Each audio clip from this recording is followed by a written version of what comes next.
Македонците се повеќе пазарат на интернет. Во 2016-та онлайн биле потрошени околу 20 милиони евра, што е речиси двојно повеќе од 2015-та година. Најмногу се нарачува облека, обувки, електроника, козметика, како и купони за патувања. Почесто се купува од странски, а поретко од домашни интернет продавници. Меѓутоа, страво дека при пазарење онлайн може да останете и без пари и без производ, но дури и да ви бидат украдени личните податоци, се уште владее во Македонија. Не купуваме. Така, вие дали купувате? Не купувам. Зошто? Барем сега Не се сигурни многу работите, а и плюс сега дури станавме полнолетни, така да беше малце комплицирано, потаму ќе видиме. Да. Поради истата причина и јас исто така, не е сигурно, најчесто многу порачки доцнат, па подобро е да одиме в продавница да купиме колку од интернет. Многу често. Што најчесто? Облек. Дали до сега сте имале некаков проблем во однос на доцнење и слично, или да не се достави пратката? Не, претежно купувам од сигурни страници, проверени. Многу ретко купуваме на интернет. Па мислам дека не е многу сигурно.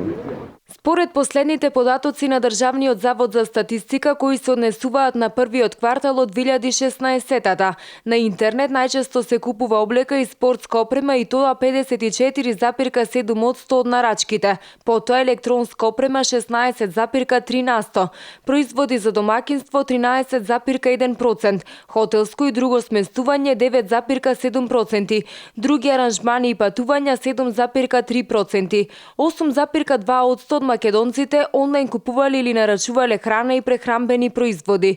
Според Државниот завод за статистика, македонците најмногу пазарат од продавници надвор од Европа, и тоа 58,6% од купувачите. Потоа од Македонија 40,8%, па од остатокот од Европа 20,7%. Од друга страна, македонците и продаваат на интернет. 7,2% од граѓаните понудиле производи и услуги онлайн, во продавница или на аукција преку сервисите како eBay. Според Државниот завод за статистика, најголем дел од трансакциите на интернет, и тоа 43%, се во вредност од 50 до 99 евра. Потоа следат оние кои се помали од 50 евра, и тоа 33%, а 19% се помеѓу 100 и 499 евра. Не се регистрирани трансакции со поголема вредност од 1000 евра.